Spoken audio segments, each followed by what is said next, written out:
All right, welcome back, everyone. This is the second best of three for today in our quarterfinals. To this time around, being Waterloo University, or actually, I think it's University of Waterloo versus Northwestern University. My name is Joshua Quest, and I am joined once again by Octavian. Welcome back, man. Picks and bans already underway. Yeah, we're blasting through these bands here. Echo and Azir, pretty much the only two that I expected to see. The other one's all a little bit out of the box as far as bands go. Not really Well, strong power picks in the current meta, though. As we were actually talking about before this game, Ryze is coming back to the front. and Uncle Sam is actually pretty good on Rise, and appropriately, he actually uses the Uncle Rise skin. We saw him play Rise last time we saw Northwestern University. It was about, I think, about a week ago, and it did very well on the Rise. So Waterloo doing their homework, banning that one away, and of course the Thresh away from Desaltifier also did very well on Thresh as well. But Maokai first pick for Waterloo, and that's a pretty standard first pick right now, not giving too much away. I think we've seen Maokai in every game so far today, and I think Yeah. he's been in the first three picks in every game so far today.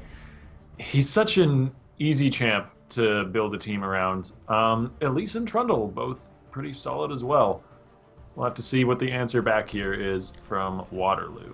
Well, one thing I do like Trundle in the meta right now, because Subjugate, with how much tankiness is coming out, Subjugate is such a great ability to have on your team. Taking a tank and turning them into into a decently squishy target for about 6 seconds. It's I think Trundle is undervalued. Kind of hard to place him. You can go top or support even. He's kind of iffy on support. I haven't seen too much success with him on support in collegiate play, but we'll see. We'll see if Northwestern University can pick something up from the Trundle pick here. But on the other side, sure, Waterloo hovering over the Eve as well as the Gangplank, but switching around, may just be picking up their bottom lane here, and yeah, Vayne going to be locked in, and along with the Braum. So, bot lane already given away from Waterloo. Vayne being locked in this early puts a premium on single target CC or AoE lockdown. Both things which are the bane of Vayne's existence, the ability to target her and not have her be able to use her tricksy ways to get away from it, or just have so much CC in such a large area that she doesn't really have any way to work around it. Braum is a really good pick alongside Vayne. Having a defensive support like that is really strong, especially in later game team fights, but it still is open to counter picks. Anything from a Caitlyn pick to shut it down in lane to some heavy single target CC from a mid lane mage later on to shut it down in team fights could work very well. Yeah, very much so. And also, let's stress out here. This is let's not get stressed out, but let me stress here that this is the quarterfinals. Whoever wins this match goes on to the semifinals in Austin at DreamHack to face Maryville. It's a very tall order, but both the teams, they've made it this far. They're ready for it. Uncle Sam locking in the Bard. KC Royals locking in the Lucian. So we do have a bot lane as well for Northwestern University. Not quite the single target CC or the point and click CC that you were talking about that may be needed. But with that being said, that does mean that that is going to be a Trundle top lane. Yeah, I mean, unless we saw a jungle, but that's very unlikely. Not With with these Elise, picks. yeah. So yeah, Trundle top certainly strong against Maokai. As you said, Subjugate really powerful against these super tanks. And I like the Bard Lucian if they land the skill shots. They have the damage to be able to burst down a Vayne, and they have the long-range harass, relative to a Vayne's range, of course, to be able to shove her out of lane. So this could go really well. It's all up to whether or not we see Vayne, the Platoon's Vayne outplay the Cosmic Binding or the Piercing Light, any of these high-impact skill shots. Yeah, very much so. And a Corki mid coming out for Waterloo. And I'm surprised we haven't seen more Corki mid. He hasn't really been prioritized in the ban phase, but he also hasn't been prioritized in the pick phase. There's a big front line coming out from Waterloo, so a lot of backup damage coming out from the Corki and from the Vayne. And also compensates for a little bit of the magic damage, as Corki can dish out quite a bit of magic damage. Yeah, 3 tanks and 280 carries. They are focusing on these mid to late game team fights where they can just belt out more consistent damage than can be put down by Northwestern. But a really nice pocket pick in the form of the mid lane Vladimir is gonna provides some of that, not quite AoE CC, but I suppose AoE damage that's good for taking down a Vayne. You can amplify the damage that she's going to be taking and then explode her even faster. Yeah, and it is easy to get to the back lines as a Vladimir once you throw on Hemoplage. Now, with that being said, if he's not building tanky enough early on, you're not going to want to dive in the back lines, and you more likely want to use the blood pool for more of an escape or even a bait possibly, as you can do that to a Twisted Advance. I'm just a little scared here for Northwestern. The Vladimir pick could go really, really well, especially if it starts snowballing. But the problem is it doesn't bring any CC, and they were already kind of low on crowd control to begin with. Tempered Fate is solid CC, but hard to work around because it's so strange and different in the way it works than anything else in the game. And Cosmic Binding and Cocoon are the only other two really forms of hard CC they have. Those are both skill shot based. So if Platoon plays well enough, he could go hog wild on this Vayne pick. Yeah, definitely has to mind his mind his presence, mind where he's at on the battlefield at all times. But as we talk about this, we're going to give a quick shout out to our sponsors, Twitch.tv. Of course, you're watching us on Twitch.tv. Very proud to be affiliated with the largest streaming provider in the world. So thank you for featuring our matches weekly. Brain Gear. It's like it's like a two-ounce formula that provides the focus and clarity you need to feel good and feel the good health of a healthy brain. Sorry about that, got that out a little bit weird. But we'll talk about what's inside of it: vitamin B12, vitamin B6, green tea extract, vitamin E, vitamin D, grapeseed extract, and more. It's very healthy for your brain. Go check them out on Twitter at BrainGear and use the hashtag ThinkBig. And of course, Asus ROG, the reason why we are going to DreamHack and the reason why the winning team today will also be able to go to DreamHack, as they are providing the funding for our travels to Austin, Texas in just a few weeks. So definitely go onto social media and give them a shout out. Twitter at Asus_ROG, and thank them for sponsoring CSL. My name is Joshua Fekas Quest, and I'm here with Octavian. Stick around, we'll be on the Rift in about a minute and 30 seconds.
right, we are on for game number 1 in this best of 3 between Northwestern University and University of Waterloo. Once again, my name is Joshua Fekaz Quest, here with Octavian. Line of scrimmage being drawn, look at that. That's pretty. Yeah.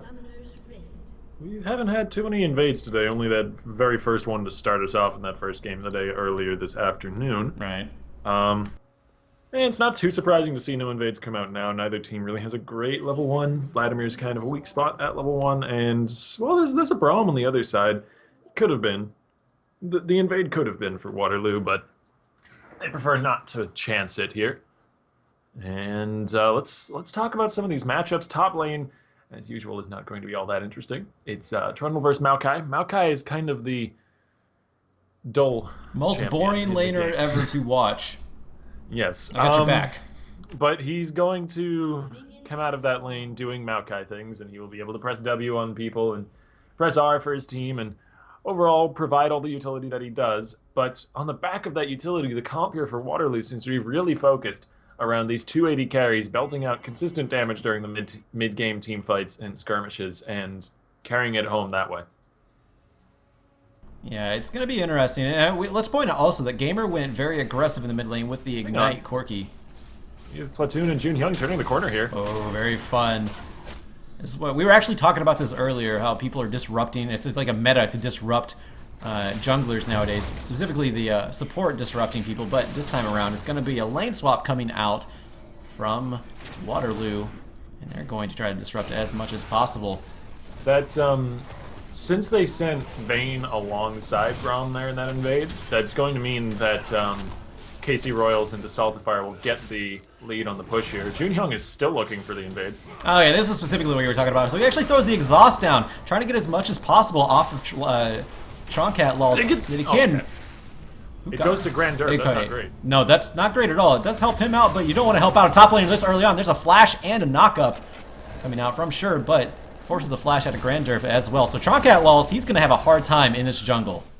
They are really committing to keeping a lock in that topside jungle. I think maybe had they read that a bit better and Troncat had realized that that duo invade signaled that that top side of the jungle wasn't his anymore, it might have been a good call to rush down to the bottom side and start on the blue buff or the wolf camp or something, but even that would have been really slow.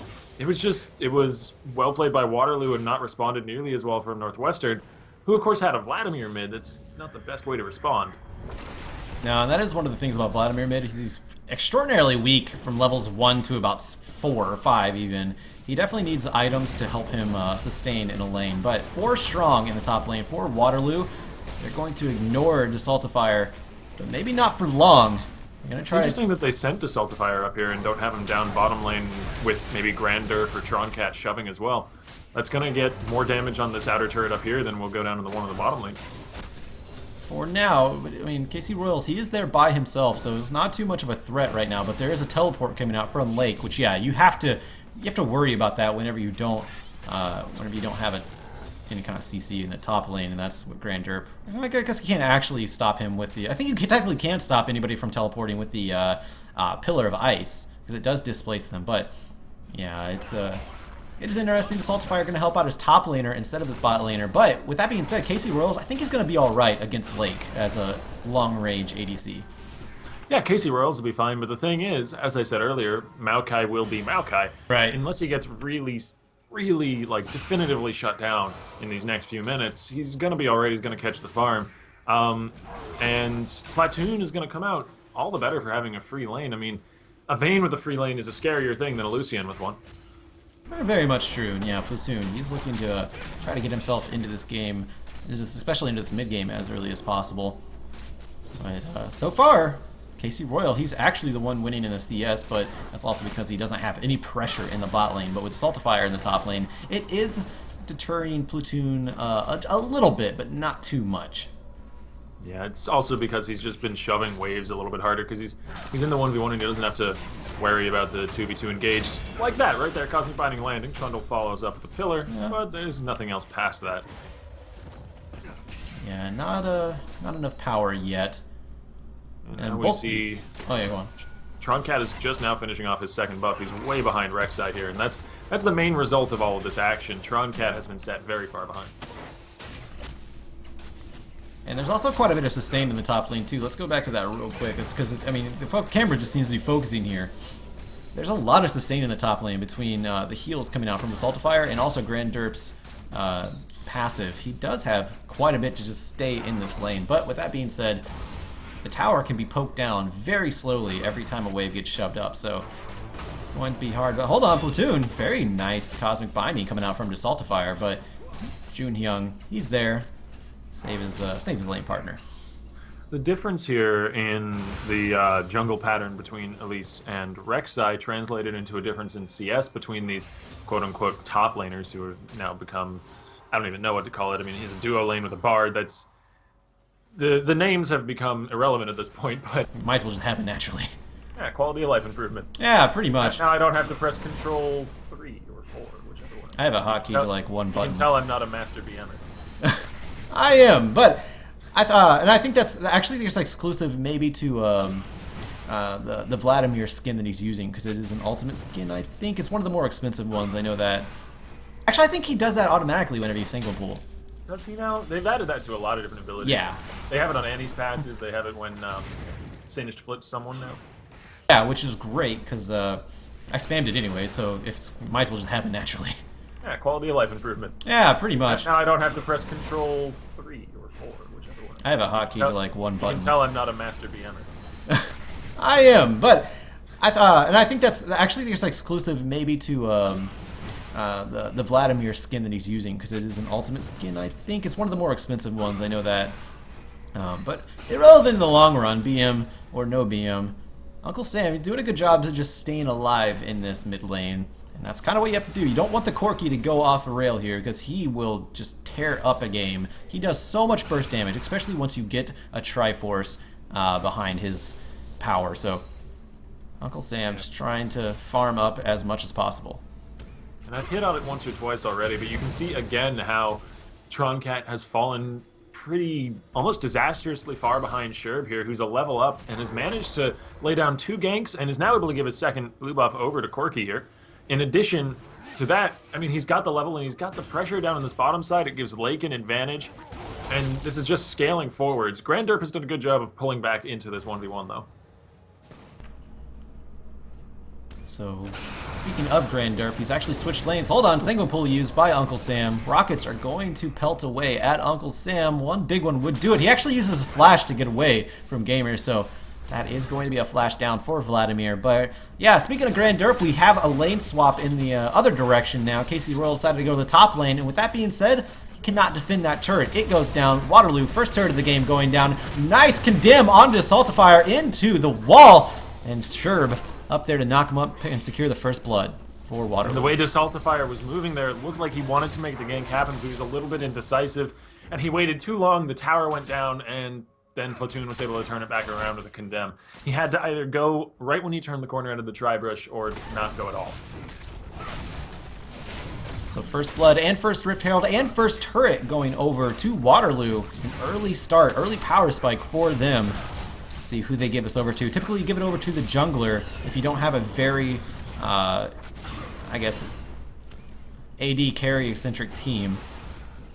As we've seen some of the ADCs come today take Rift Herald, but this time they are going to give it over to Sherb, who did secure that first blood. That means his wave clear, or his jungle clear I should say, will be a lot more effective. And whenever he gets into a gank and actually is successful, he may be able to shove into a turret now. And speaking of successful ganks, we still have yet to see one come through for Troncat, who's doing his best just to try and catch up in this jungle here. Completed enchantment already for Sherb, and Troncat's working on the smaller bits of his runic echoes. They're actually, Troncat's not actually in a bad position now. He's up in the same level as Sherb. Gold is a little bit different though. Gold's a different story. He's about 400 down, which is pretty significant in the early going. So Troncat, swap back. Yeah. So just take a turret, you just go down to the other turret and try to take it also. So KC Royal Champ, he's actually going to go to the bot lane and take Grand Derp's place, but Gamer X is being pressured here. Not single full Chemo Plage actually on him. Sherb in the back lines has to tunnel out, tunnels through 2 tunnels. Very nice placement of those tunnels to have a very quick exit into safety. It's unfortunate for Troncat. His repel wasn't quite in range to land on the Gamer X, so That's why you saw him go up in the air and then immediately come back down on top of Rek'Sai. He had to switch targets because GamerX managed to Valkyrie just outside of range.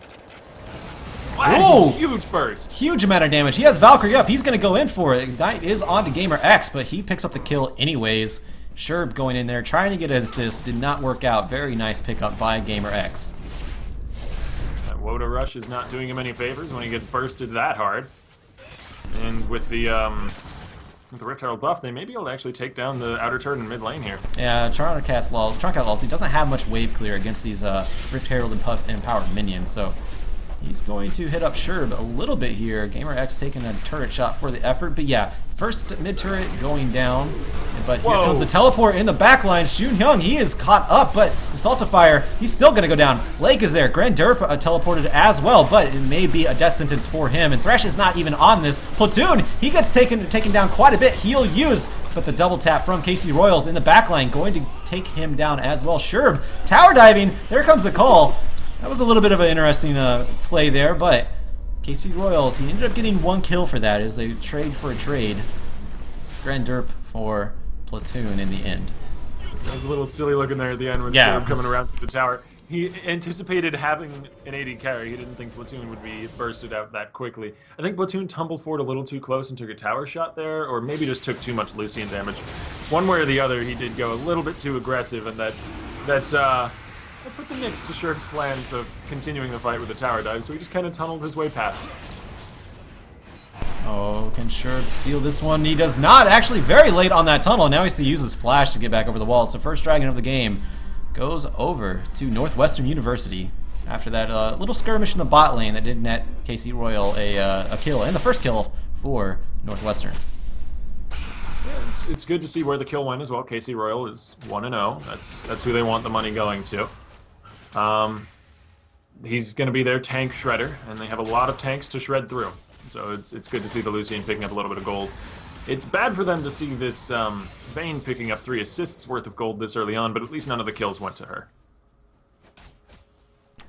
Very much so, and actually, we're going to switch it over. Platoon is actually still in the lead of gold, as far as gold is concerned, by 400 with those 3 assists. So, still not doing too bad. Still in the lead as in regards to gold, but we actually have a rotation. Uncle Sam going to the bot lane.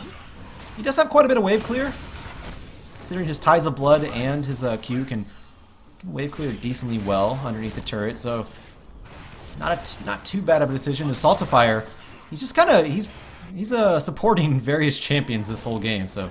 Gonna support Uncle Sam this time around, but Grande Derp, he gets knocked up. He may be going down here. Truncat Lols in the area. Can they finish him off? No, Grande Derp, he gets out. Subjugate, saving his life there with the percentage health back. Yeah, lots of healing from that ulti, and they simply didn't have the resources to bring down the Trundle in time, but still, that means they get pressure up on top side. They can shove in another wave or two. They can take away that red buff that just spawned. It's still good things to the side of Waterloo. Hold on, Platoon, he's gonna go down here. Hemo play is gonna finish him off. Very nice Tempered Fate, by the way, buys the Saltifier, keeping Junhyung at bay. And they're gonna try to advance in onto this one, but I think they just want to take their win and back off here. So another kill going over to Northwestern University, and once again on Platoon. That might just be the surprise factor of playing against a Vladimir. A lot of people don't realize the amount of burst that he can do with just that Wodo completed, and he did more than, I think, 2/3 of Vayne's health before the Hemoplague even finished. I mean, that was a lot of burst all at once. And that's one of the ways you take down a Vayne. Yeah, pretty much. Very nice cocoon onto Sherb.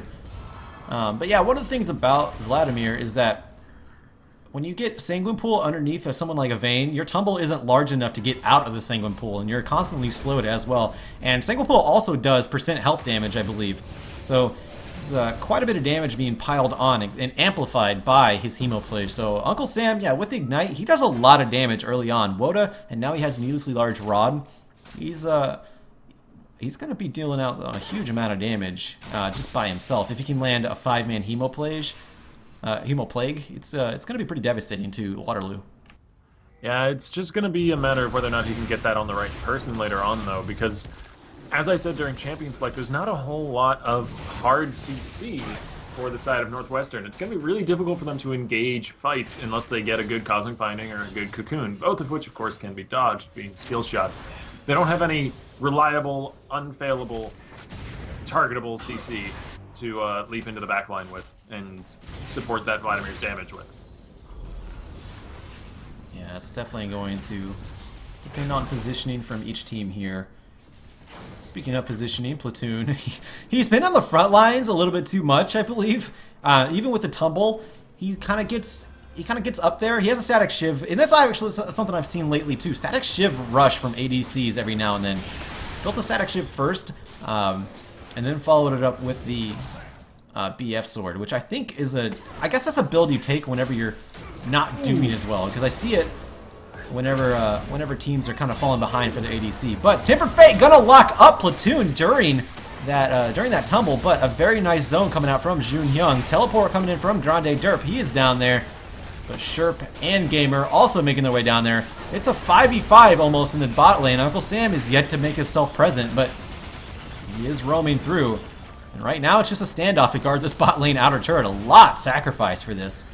That was beautifully played by Jun Hyung at the end of that skirmish there. I don't know if you quite caught it, but he actually used stand behind me, leapt forward onto his AD carry, ate a cocoon, and then got the shield up in time to block nearly the entirety of Lucian's culling. So he negated CC onto the Vayne, and he negated the majority of KC Royal's damage there. That was really, really well played support. And of course, that's what you want to do, especially as a Braum, be the big shield for your team. And yeah, very nicely played by Jun Hyung. But tower still stands, and like I said, a lot was used from both sides for that one. Lake, I don't think he used his teleport for that. I think he walked down. I don't think he had teleport available. Or was he even in that fight? I don't even remember now. But Grande Derp, he did use his teleport set as a teleport down for Northwestern University. Rift Herald is being taken once again by Waterloo. And it's still a question that has yet to be definitively answered as to how valuable the Rift Herald is. It's one that's been plaguing teams in competitive and amateur play since the start of the season, and nobody really seems to have the answer to it quite yet. A lot of value put onto it by Waterloo, though, but honestly, without too much given back in return, there's been no contest of it from Northwestern either time it's gone down. Well, I mean, to be fair, speaking of the value of it, whenever they got it the first time and Sherb used it, they did get a mid lane turret out of it. So the value definitely helped out there. It gives your team, gives you experience, but they also got global gold out of it due to the turret being taken. And now Lake, he's going to duel Grande Derp in the top lane. Subjugate used, but these minions, they're here. They're not going to go down. They're pelting away at Grande Derp. He needs to be careful. He's running very low on health. Flash and the Twisted Advance is going to get him a kill after popping that ultimate. Lake with the kill onto Grande Derp in the top lane. Grande Derp thought he had the damage with the Titanic Hydra to just shred through Lake's hit points, but with the, well, I suppose there's the power of the Rift Herald buff, with the Rift Herald buff granting not only extra movement speed to maneuver around that fight better, also the extra damage from the minions. That was the ones that went over to Lake. There's the flash away. Cocoon lands, though. Flash Cocoon on the Lake, and it's only a matter of time before he goes down. Possibly here. Troncat Lol sees in pursuit. Lake barely has any health left, just waiting for that Q. There it is.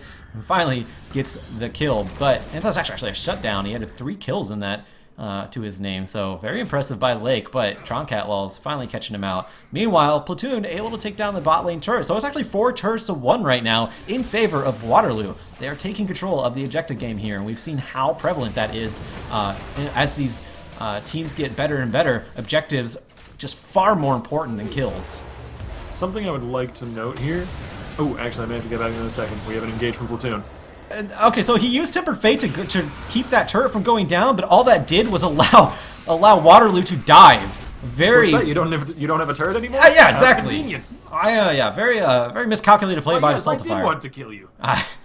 Exactly, and teleport used from Lake. Yeah, Northwestern University, they didn't even get the top lane turret, so that was just a huge misplay from Northwestern. And they used a secondary turret for it, not to mention the kill.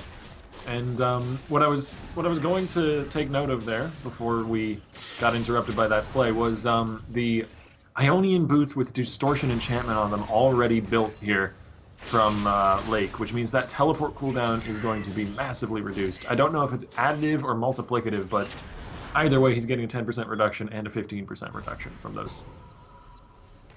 Yeah, and that definitely adds to his global pressure, like you said. But main thing is that means that he can be out of position way more than Grande Derp. He can split push rather, way more than Grande Derp, which is pretty big considering the lead that University Waterloo is taking.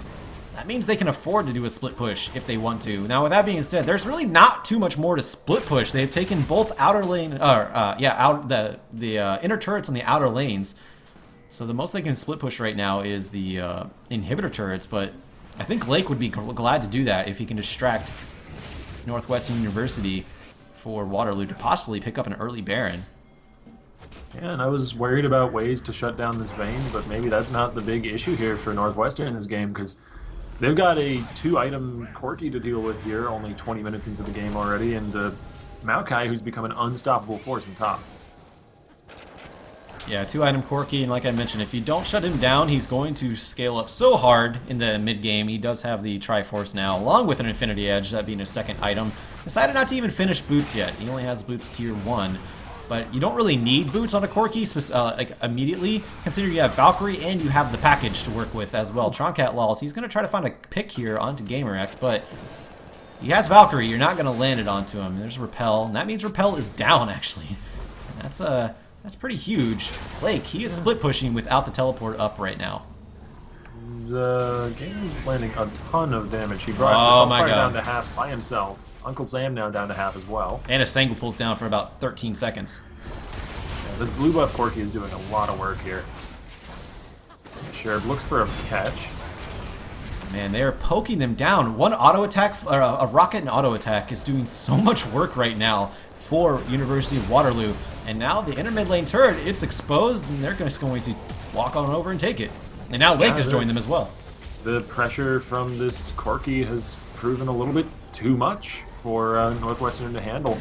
They didn't engage properly onto it. They attempted to. They certainly gave it a shot. Troncat Lol's coming in there with the repel that didn't quite make it, and the cocoon that flew a bit wide. And that's what I was talking about. They don't have any way to engage hard onto this team comp. You know, if Troncat misses the cocoon, they don't have anything else. Cosmic Binding, I guess, but that's even shorter range than cocoon. Yeah, I think what they really need, what they want to do, is set up a big Tempered Fate play into a Hemo Plague. But it's at the point where I don't think that would deal a huge amount of damage. They would have this element of surprise, though, but there's a lot to work with on University of Waterloo to counter that. So we'll see what happens here. A lot of vision being put around the Baron. Northwestern University knows it's a target, knows that it can be taken at any moment by University of Waterloo, so Waterloo doing a great job clearing that one. Junhyung over a ward, so not going to be getting the element of surprise onto anybody right now. And Grande Derp going to try to counter the split push by Lake. Both teleports are up, but remember, with Distortion Boots, that means that no matter what, Lake's teleport will be up faster than Grande Derp's.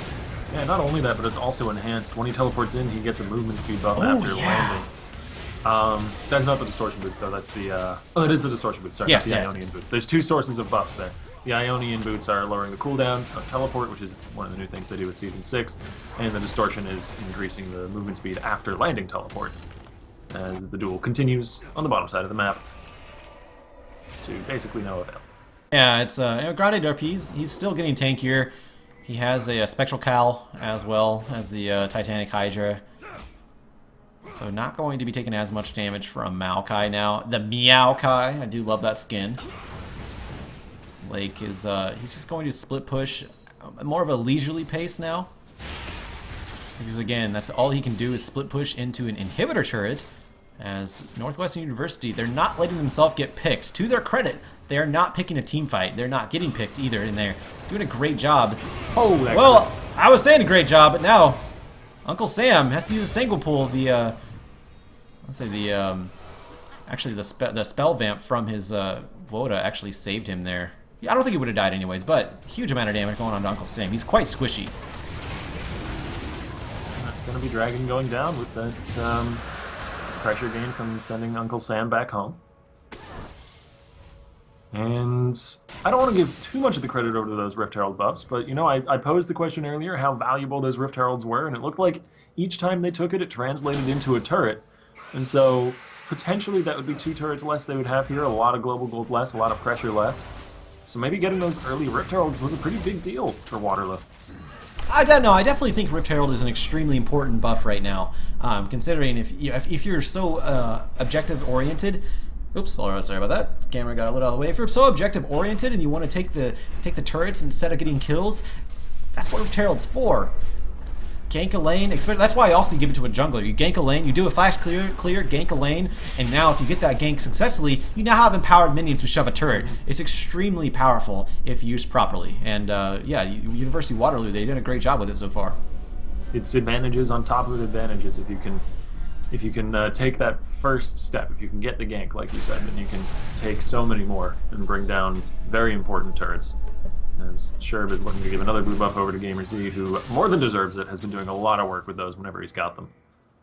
I do like the answer from, or I guess the reaction from Northwestern University with their trinkets. They're having trouble going into their jungle without being aggressed upon. So what do? You have four Farsight alterations. Very nice pickup by them. They're able to scout their own jungle while also staying safe.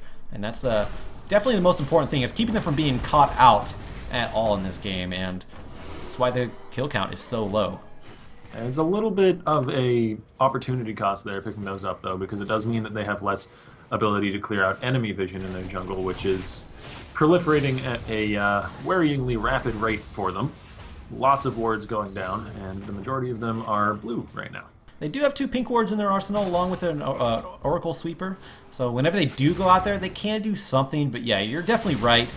They can't really, I guess, effectively clear their jungle. They can temporarily keep vision and know where the enemy's at. Like right now, they do know they are on Baron. And it is going down relatively quick with the teleport there. Yeah, there's the teleport in the back lines. Played. There we go. There's no follow-up onto Lake if he lands anything. There's the follow-up, though. A huge jungle fight coming out. Calling on the backlines from KC Royals. The health bar's going low, and it looks like it's going over to Northwestern University.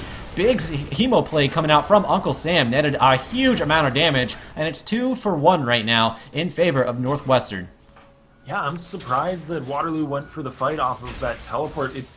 It seemed like Lake was a little bit too far up, and he actually lost half of his health before the fight really began in earnest. And that's exactly the kind of fight that Vladimir wants to take. You opting into the fight in a tight little jungle corridor where he can land all of his damage without having to worry about people kiting away from him.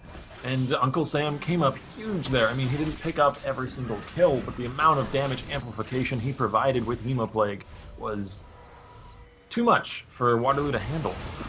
That's definitely pivotal in that exchange there, and that is going to prompt Northwestern University to possibly aggress into this mid lane turret, but they hear the farm alarm from Sherb, and going to back off. He goes around to protect that outer mid lane turret, I should say. It's still only 6 turrets to 1. I say only because it's been that way for a while. And I mean, what's up? That particular play there, it just seems like it was a little bit greedy from Waterloo, who were getting a benefit from just baiting that Baron, and they didn't have to actually bring Lake top, because of the lack of hard engage on the side of Northwestern. I think they could have peeled away from that Baron without being in danger of losing the Baron or getting caught, and then they could have just kept Lake bottom split pushing that whole time. They didn't have to opt into the fight, but they're opting into another. That was a big tempered fate, going to stop most of the aggression from Waterloo, but Hemoplague's thrown down. The Sanguine Pull also used, along with Zani's flashed out by Uncle Sam. Troncat Laws barely makes it out as well. So that was a positive fight for University of Waterloo. They shoved out Troncat Laws, they shoved out Uncle Sam. And looks like they're going to go onto the Baron immediately now, knowing that Troncat Laws had to go back. It's going to be dangerous, but they've got a lot of consistent damage to burn it down very quickly. It does go down. Smite secure. And that will be a recovery from a minor misstep for the side of Waterloo. 9,000 gold does separate these two teams in favor of University of Waterloo. 2 dragons to 1, 6 turrets to 1, and it's been sitting on 6 turrets to 1 for quite a while. Northwestern, they've been able to keep Waterloo at bay, and I only in regards to keeping them from getting into their base, but it's been in Waterloo's favor for quite a while. It's only a matter of time before, well, it was only a matter of time before they were able to secure the Baron and kind of shove their advancement here. So I do expect to see a little bit more grouping from them, possibly. But it looks like they're going with a split push. Platoon is actually split pushing the top lane. No one is grouping from Waterloo. It's kind of frustrating to see because they have Baron. They're just wasting it right now. It looks like they might be focusing towards top side and trying to rejoin with Platoon here after clearing the enemy jungle out a bit. Take as many, even minor, advantages as they can possibly squeeze in. Oh, hold on. And then they might look for the siege, as they do have Maokai teleport up before Grandurf's Trundle is going to be available. Yeah, they're actually setting up for a team fight right now. You notice that Lake, he's not leaving base, which means when he teleports, he'll have a very quick twisted advancement coming out from those built-in home guards after 20 minutes. So, and on top of that, the 30% movement speed buff from the Distortion Enchantment. A very quick Maokai will be coming in. Yeah, but he decides to actually leave the fountain, seeing that there's not too much of an opportunity to be had. They're so afraid to go in onto this, onto Northwestern University. So afraid to tower dive right now. The Saltifier, he can turn around teamfight with a very nice Tempered Fate. And of course, they have seen the power of Uncle Sam whenever he lands everything he wants to. And he has an Abyssal Scepter now, so that's all going to hurt even more whenever he's up in close quarters like that. But he's actually going on to Gamer X, and his Quicksilver sashes off the Hemo play, so no follow-up damage from Uncle Sam. Very nice pickup by Gamer. Yeah, and I mean, that's Uncle Sam not in his natural environment, having to force a fight. He's not nearly as good at that. Temper Fate do a fight up towards top. Yeah, Temper Fate used onto Platoon. It only hit Platoon, and now he's actually in the front lines there. He does get a kill onto Saltifier, able to back away, tumble away from Grande Derp, who was the only one able to truly target Platoon, and now he's just life-stealing everything back up. He has a Vamp Scepter, and he's already full health again.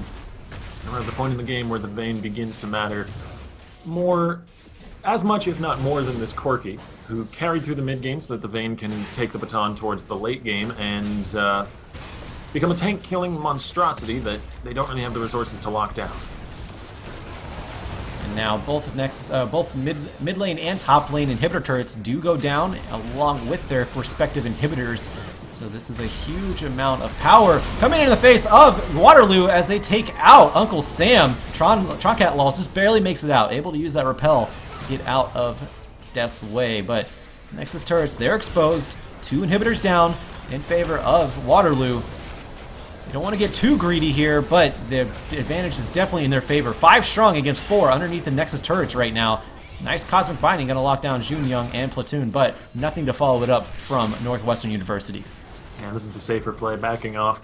They've got 2 inhibitors down. There's no real threat of a rushed objective on the map. Baron is down, and they can take Dragon on their way out.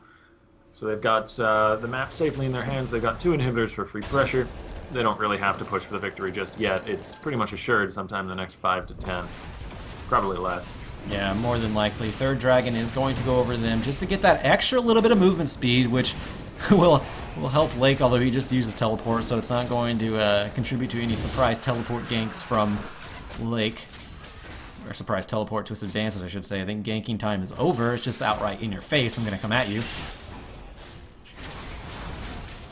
So I think this is the first time in about 10 minutes that Northwestern University, they're able to make it into their own jungle to even secure one of their own buffs. Troncat Law's taking advantage of them, taking the Dragon, able to get his red buff, not even giving it over to KC Royal. He just wants to take it away from the enemy no matter what. And this is very much the calm before the storm, though, as we're seeing Waterloo prepare for a push down in the only lane that still has an inhibitor left standing. They no longer have the Baron buff to help them with their push, but I don't know if they need it anymore. Platoon is tumbling dangerously close, but then again, there's not really much that can catch him out. He's been doing that, but yeah, it's at that point now. It's really hard, especially with a Quicksilver Sash in his arsenal. It's hard to lock Platoon down.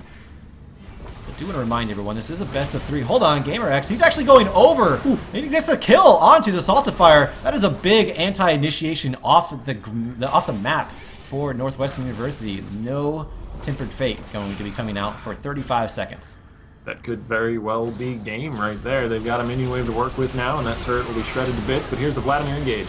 Vladimir trying to do his best, but there's Quicksilver Sash to use by Platoon, so no extra damage onto him. Gamer X, he goes unstoppable. Lake just absorbed every bit of that turret damage. Uncle Sam, only one left for Northwestern University, but Platoon takes him down with a double kill. Super Minions in the base. They are going to take game number 1. Gamer X dealt so much damage there that he actually killed Casey Royals before anyone could get an assist. That's how hugely bursty that Corki was at the end of that game. GG, well played. First victory goes over to Waterloo. This is a best of 3, and remember this. The winner of this series will go on to face Maryville in DreamHack and Austin at the semifinals. So stick around. We're gonna see if we can go to a game number 3, or if University of Waterloo can just go ahead and close this one out in a game number 2. So my name is Joshua Fekes Quest here with Octavian. We'll be back on the Rift in just a moment.